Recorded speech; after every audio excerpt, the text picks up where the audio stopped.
बिस्मिल्लाहिर्रहमानिर्रहीम। एक्सरसाइज 4.5 है, इसका क्वेश्चन नंबर 11।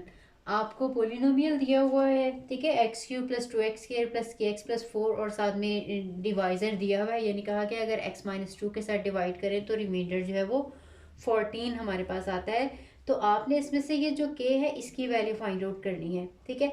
अब ये जो डिवाइज़र है मैंने बताया था, इसको हम इक्वल टू ज़ीरो करके यहाँ से वैल्यू जो है वो फाइंड आउट करते हैं और इस पोलिनोमियल में सब्स्टिट्यूट करते हैं, तो वही हमारा रिमाइंडर होता है। तो जो हमारा डी ऑफ एक्स है x-2 putting this one equals to zero, we get the value of x that is equals to 2। You have to put this value in this polynomial. So f of 2 is equals to 2 raised to power 3 plus 2 into 2 raised to power 2 plus k into 2 plus 4। उसके बाद आपने इसको simplify कर लेना है। 2 raise to power 3 that is equals to 8। ये भी 2 raise to power 2 4 multiply by 2 will be 8। This is equals to 2k and this is equals to 4। तो ये हमारे पास आ जाएगा 16 प्लस 4 20 प्लस 2k, ठीक है। अब आपको क्योंकि दिया हुआ है रिमाइंडर 14 है, रिमाइंडर थ्योरम है, ये अपने मैट्रिक में भी पढ़ा हुआ है कि जब इसमें ये वैल्यू सब्स्टिट्यूट करेंगे डिवाइजर से तो ये जो हमारे पास आता है ये इक्वल टू रिमाइंडर ही होता है। अब हमें क्योंकि गिवन है कि रिमाइंडर 14 है, since r is equal to 14, this implies that 20 plus 2k is equals to 14। so 2k is equals to 14 minus 20, ठीक है। तो यहाँ से आपने आगे कर देती हूँ, तो 2k इक्वल्स टू नेगेटिव 14 में से जो है वो सब्ट्रैक्ट करेंगे, ये आ जाएगा -6। Then k is equals to -6/2, so k is equals to -3, ठीक है। ये आपने k की वैल्यू फाइंड आउट करनी थी अगर हमें रिमाइंडर दिया हो। अगर ये कहा हो कि हम ये फैक्टर है इसका, तो अगर ये फैक्टर होगा तो रिमाइंडर हमेशा ज़ीरो होता है, ठीक है। अगर ये कह दिया जाता कि k की वैल्यू फाइंड आउट करें और ये x-2 जो है ये इसका फैक्टर है या इसका डिवाइज़र है, तो फिर हम यह कहते हैं, हम जो भी इसका रिमाइंडर निकालते उसको इक्वल टू ज़ीरो कहते। अब इन्होंने बताया हुआ है कि अगर इसको इसके साथ डिवाइड करें तो रिमाइंडर 14 आता है। इसका मतलब है जब इसमें ये वैल्यू सब्स्टिट्यूट करेंगे तो जो आंसर आएगा वो रिमाइंडर ही होता है, वो 14 है। That mean this one is equal to 14। उसको हमने जस्ट सिंप्लीफाई किया है और के का आंसर जो है वो निकाल लिया है। क्वेश्चन नंबर 12 है, इसमें कहा गया है कि सिंथेटिक डिवीजन यूज करें और आपने बताना है ये जो वैल्यू दी हुई है एक्स की, ये इसका सोल्यूशन है, ठीक है, या इसका रूट है। उसके बाद आपने इसकी फैक्टराइजेशन भी करनी है, ठीक है। तो आपने इसको सिंथेटिक डिवीजन के साथ करना है, ये मेंशन किया गया है, तो इसलिए सिंथेटिक डिवीजन आपको आती होगी। मैं फिर एक दफ़ा एक्सप्लेन कर देती हूँ। आपने सबसे पहले इसको डिसेंडिंग ऑर्डर में इनके कोफिशिएंट्स लिखने हैं। अगर इसमें से कोई भी पार्ट जो है वो मिसिंग है तो उसका कोफिशिएंट हम 0 लिखेंगे। एक्स क्यूब का कोफिशिएंट 1 है, ठीक है। इसके बाद एक्स क्यूब के बाद एक्स स्क्वायर आना चाहिए था, जो कि इसमें नहीं है। अगर इसमें मौजूद नहीं है तो आपने यहाँ पे 0 लगाना है, ठीक है। ये नहीं करना कि इसमें उसको छोड़ दें और उसके बाद -7 लगा दें। अगर इसी ऑर्डर में कोई एक चीज़ मिसिंग होगी तो उसका आप जो है वो कोफिशिएंट 0 लगाएंगे, ठीक है। एक्स क्यूब का आपने 1 लगा दिया, एक्स स्क्वायर का कोफिशिएंट 0 है, इसके बाद एक्स का कोफिशिएंट -7 है और फिर कांस्टेंट टर्म जो है ये 6 है, ठीक है। इसके बाद आपने क्या करना है, यहाँ पे लाइन लगानी है। इसके बाद ये जो भी इसका आपने चेक करना है कि ये इसका सोल्यूशन है या नहीं है, या इसकी रूट है या नहीं है, आपने यहाँ पे वो नंबर लिखना है। लिखने के बाद आपने क्या करना है, जो फर्स्ट टर्म थी ये आपने एज इट इज़ नीचे लिख लेनी है। फिर इसे मल्टीप्लाई करना है, इन दोनों को मल्टीप्लाई करने के बाद हम इसके नीचे लिख लेंगे 2 1 2, तो यहाँ पे हम 2 लिख देंगे। 2 लिखने के बाद आपने इन दोनों को ऐड करना है, ऐड करने से अगेन ये 2 ही आ जाएगा, ठीक है। फिर आप अगेन इसको मल्टीप्लाई करेंगे, 2 2 4, ठीक है। मल्टीप्लाई करते जाएंगे और आगे लिखते जाएंगे, इनको अगेन सॉल्व करते जाएंगे। 7 और +4 का आंसर देखेंगे तो ये -3 आ जाएगा। 3 2 6, ये -6 आ गया और देखें आंसर एंड पे आ गया 0। ये जो भी लास्ट हमारे पास आएगा ये हमेशा आपका रिमाइंडर होगा, ठीक है। अब अगर देखिए, अगर तो रिमाइंडर 0 आ जाएगा तो फिर कहेंगे ये इसका सोल्यूशन है, ठीक है। ये इसका सोल्यूशन है या ये इसका जो है वो रूट है। अगर यहाँ पे ज़ीरो ना आए, कोई और नंबर आए, तो फिर इसका रिमाइंडर कुछ और होगा। जो भी सपोज यहाँ पे अगर 3 आ गया, इसका मतलब है कि ये इसका सोल्यूशन नहीं है, जबकि इसके साथ x-2 के साथ डिवाइड करने से जो भी चीज़ यहाँ पे आ रही होती है वो इसका रिमाइंडर होती है। ठीक है, रिमाइंडर 0 आ गया, दैट मीन के ये कंप्लीट जो है वो फैक्टर है इसका। ठीक है, कंप्लीट डिवीजन हो सकती है, रिमाइंडर कोई भी नहीं है तो एक तो यहाँ से ज़ीरो आने से ये प्रूव हो गया कि x जो है वो इक्वल टू 2 इसका सोल्यूशन है इस इक्वेशन का। ठीक है, दूसरी आपने जो काम करना है वो आपने फैक्टराइजेशन करनी है। तो आपने ये जो क्वेश्चन लिखा हुआ है एज इट इज़ लिखना है, x³ - 7x + 6। एक तो ये x-2 था, x इक्वल्स टू 2 था, तो x-2 इक्वल्स टू 0 आ जाएगा। ठीक है, आपने सारी एक साइड पे यहाँ पे लानी है, तो एक आपका फैक्टर ये वाला बन जाएगा x-2।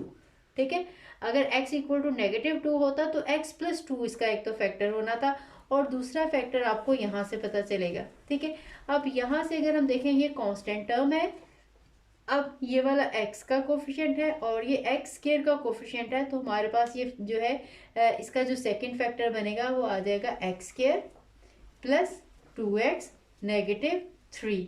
समझ आई आपको? मैं अगेन बता देती हूँ। पहला फैक्टर जिसके साथ आप नंबर के साथ डिवाइड किया था, अगर यहाँ पे ये पॉजिटिव नंबर है तो हमारे पास फैक्टर x -2 आ जाएगा। ठीक है, अगर यहाँ पे हमारा ये नेगेटिव हो तो यहाँ पे पॉजिटिव में आ जाता है। ठीक है, एक्चुअली x इक्वल्स टू 2 है, तो x-2 इक्वल टू 0 ये डिवाइजर बनेगा। जैसे डिवाइजर को आप इक्वल टू 0 करके उसमें से वैल्यू फाइंड आउट करते हैं, बिल्कुल इसी तरह से आपने, क्योंकि अब फैक्टर निकालना है तो इस तरह से फैक्टर हम एक ये वाला लिख लेंगे, और जो इसका दूसरा फैक्टर है वो आपको यहाँ से पता चलेगा। ठीक है, यहाँ से आपने एंड से ये वाला छोड़ के यहाँ से जो भी पहला होगा ये कांस्टेंट टर्म होगी, ये x होगा और ये x² होगा। अब देखें ये तो एज इट इज़ आ जाएगा। अगर इसकी मज़ीद फैक्टराइजेशन हो सकती है तो आपने मज़ीद फैक्टराइजेशन जो है वो कर देनी है, अगर नहीं होती तो यहीं पे बात ख़त्म हो जाएगी। ठीक है, इसके पेयर्स बन सकते हैं, वो अपने पेयर्स बना लेने हैं। x² है और इसका जो है वो +3x और -x और -3। ठीक है, जब हम इन्हें सब्ट्रैक्ट करेंगे तो +2x आ जाएगा, जब इन्हें मल्टीप्लाई करेंगे तो -3 आ जाएगा। यह है x-2, इसमें से x कॉमन और x + 3, इसमें से -1 कॉमन और x + 3 आ जाएगा, और यह है x-2 x + 3 एंड x-1। तो ये इसकी फैक्टराइजेशन भी हो गई है। बाकी भी जो इसके नेक्स्ट जो है वो क्वेश्चन इसी तरह से, क्वेश्चन नंबर 13 भी बिल्कुल इसी तरह से है, और क्वेश्चन नंबर जो 14 है वो भी इसी तरह से है। 14 में ये है कि आपको 2 वैल्यूज़ दी हुई हैं, आपने दोनों प्रूव करने हैं कि ये इसकी रूट्स हैं, और उसके बाद इसकी फैक्टराइजेशन करनी है, वो भी मैं आपको कर देती हूँ।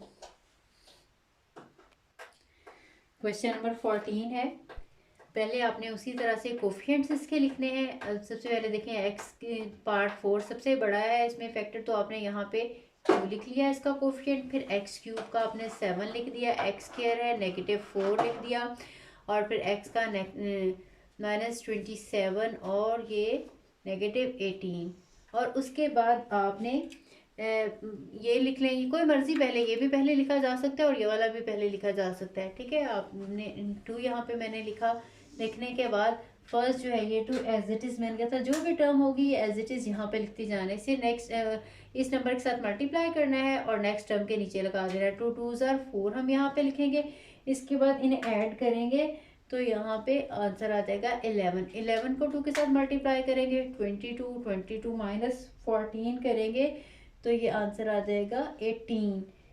18 के साथ हम मल्टीप्लाई करेंगे 2 के साथ तो 36 आ जाएगा। 36 - 27 करना है आपने, तो ये आंसर आ जाएगा 9। 9 को 2 के साथ जब हम मल्टीप्लाई करेंगे तो ये पॉजिटिव 18, यहाँ पे आंसर आ जाएगा 0, और जो 0 है वही इसका रिमाइंडर है। ठीक है, ये जो लास्ट में बचता है वो इसका रिमाइंडर होता है। अब इनमें ये 0 ही आ गया। अब क्योंकि 2 के साथ आपने इसको किया है तो आंसर जो है वो रिमाइंडर 0 आ गया। इसका मतलब है ये 2 इसकी रूट है, या 2 जो है इस इक्वेशन का सोल्यूशन है, जो पोलिनोमियल दिया हुआ था इसका सोल्यूशन था। अब इसके बाद आपने -3 करना है। ठीक है, वो भी हम यहाँ पे अब ये जो रिमेनिंग पार्ट है इसके साथ कर लेते हैं बिल्कुल। तो आपने ये 2 एज इट इज़ लिख लेना है। लिखने के बाद आपने इसको 3 के साथ मल्टीप्लाई करना है। 3 2 ज़ार 6, ठीक है। ये -3 है, सॉरी, तो इस वजह से ये -6 आ जाएगा, और -6 और 11 इनको करेंगे सॉल्व तो आंसर आ जाएगा 5। 5 3 ज़ार 15, -15 हो जाएगा। 15 और 18 को जब हम सॉल्व करेंगे तो आंसर आ जाएगा 3। 3 3 ज़ार 9, -9 आ गया, और अगेन यहाँ पे जो आंसर है वो 0 आ गया। ये भी आपका जो भी एंड पे आएगा वो रिमाइंडर होगा, ठीक है। ये हमारे पास अगेन रिमाइंडर जो है ये 0 हो गया। अब आप इसकी फैक्टराइजेशन करना चाह रहे हैं तो हमारे पास एक फैक्टर आ जाएगा x -2 और एक x पॉजिटिव है, ठीक है। ये नेगेटिव है तो इसलिए x + 3 आएगा। फैक्टराइजेशन करनी है, मैं यहाँ पे लिख देती हूँ। 2x4 + 7x³ - 4x² - 27x - 18, इसका एक फैक्टर है x -2, ठीक है। ये मैं आपको पहले बता चुकी हूँ। और दूसरा फैक्टर है x + 3, ठीक है। अगर यहाँ पे नेगेटिव सिंबल होगी तो आपने प्लस लगाना है, और अगर यहाँ पे प्लस वाला होगा तो ये नेगेटिव वाला फैक्टर बनेगा। और जो रिमाइंडर है 1 2 ये हो गए, और बाकी आपने जो है इसका पार्ट यहाँ से लिखना है। ये कांस्टेंट टर्म है, ये x वाली टर्म है, और ये x² है, तो हमारे पास आ जाएगा 2x² + 5x + 3, ठीक है। अब हमारे पास जो फैक्टर है फैक्टराइजेशन वाला वो ये रह गया। आपने जस्ट इतने पार्ट की फैक्टराइजेशन करनी है, इसके पेयर वगैरह बना लें और इसकी फैक्टराइजेशन कर लेंगे। हमारे पास एज इट इज़ आते जाएंगे x -2 x + 3, इसके पेयर्स हम बना लेंगे। ये है 2x² + 2x + 3x + 3, ठीक है। ये है x -2 x + 3, इसमें से हम कॉमन ले लेंगे 2x, तो ये हमारे पास आ जाएगा x + 1, और इसमें से 3 कॉमन ले लेंगे तो ये भी x + 1 आ गया हमारे पास, ठीक है। और इसकी फैक्टराइजेशन जो है ये हमारे पास, मैं इधर लिख देती हूँ लास्ट। एक तो x -2 फैक्टर है, एक x + 3 फैक्टर है, एक दोनों में x + 1 कॉमन है, x + 1 फैक्टर है, और ये जो लास्ट है 2x + 3।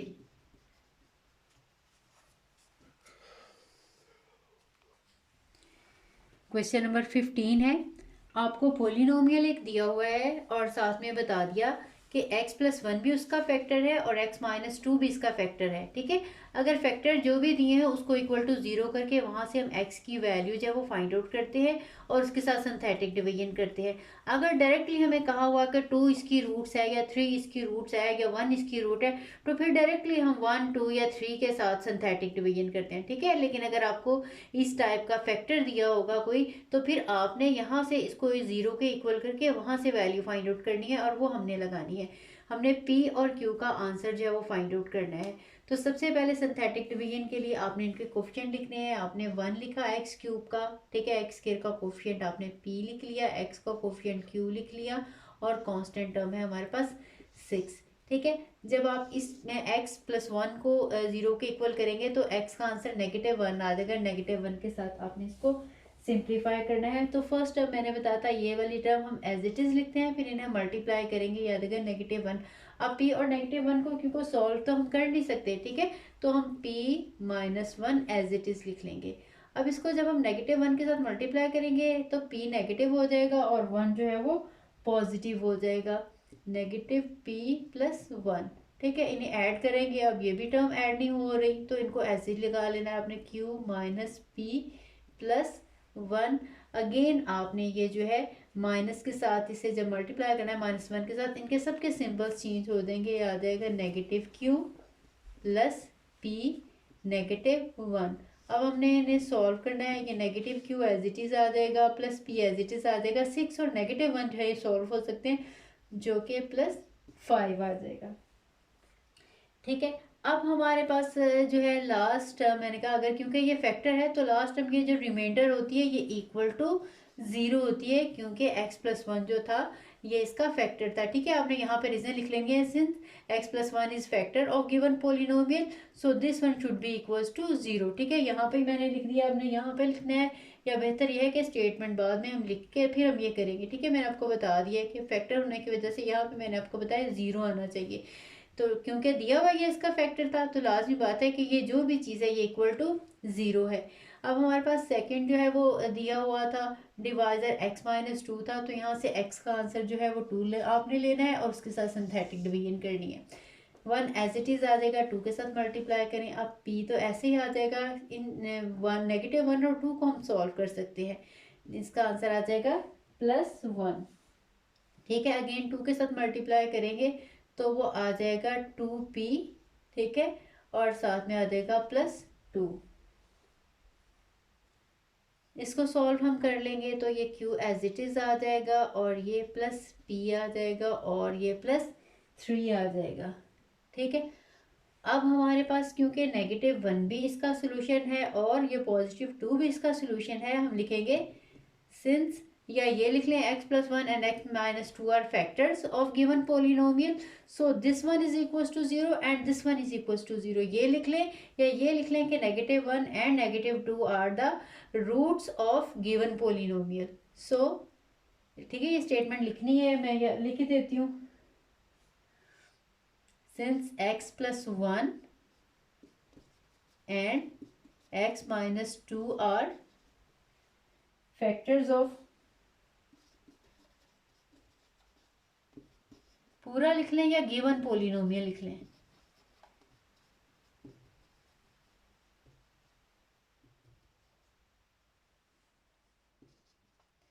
So -q + p + 5 is equal to 0 and q + p + 3 equal to 0। इन दोनों इक्वेशंस को आपने सॉल्व करना है और यहाँ से आंसर निकालना है p का और q का। अब अगर इन्हें देखें यहाँ से ऐड कर दें तो q यहाँ से रिमूव हो जाएगा, जब हम दोनों इक्वेशंस को ऐड करेंगे q कैंसिल हो जाएगा, 2p + 8 इक्वल्स टू 0। सो यहाँ पे इसको मैं ऊपर से सारा रेज कर देती हूँ।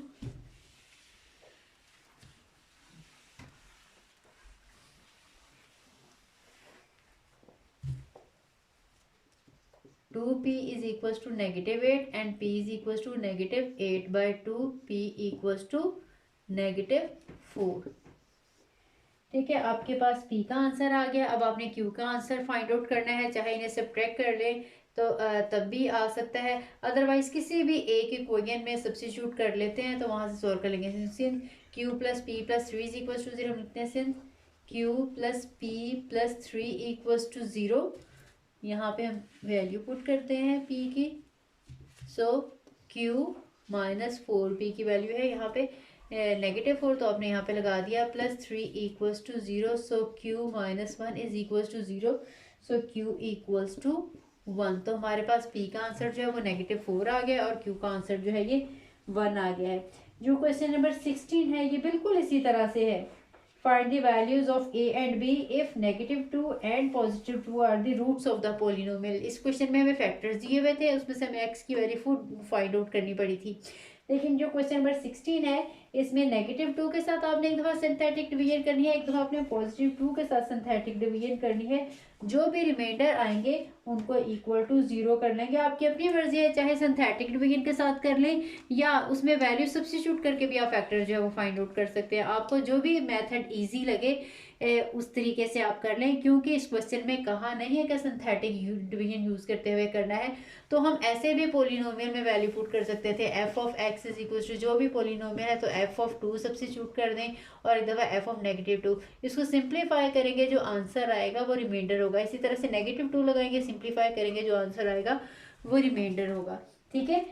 अगर आपको क्वेश्चन में कहें कि सिंथेटिक डिवीजन, जैसे क्वेश्चन नंबर 15 में मेंशन था कि आपने सिंथेटिक डिवीजन यूज़ करनी है, इस क्वेश्चन में मेंशन नहीं है, इसको दोनों मेथड से किया जा सकता है क्वेश्चन नंबर 16 को, लेकिन क्वेश्चन नंबर 15 को आपने सिंथेटिक डिवीजन से ही करना है क्योंकि उसमें क्वेश्चन के अंदर मेंशन किया हुआ है।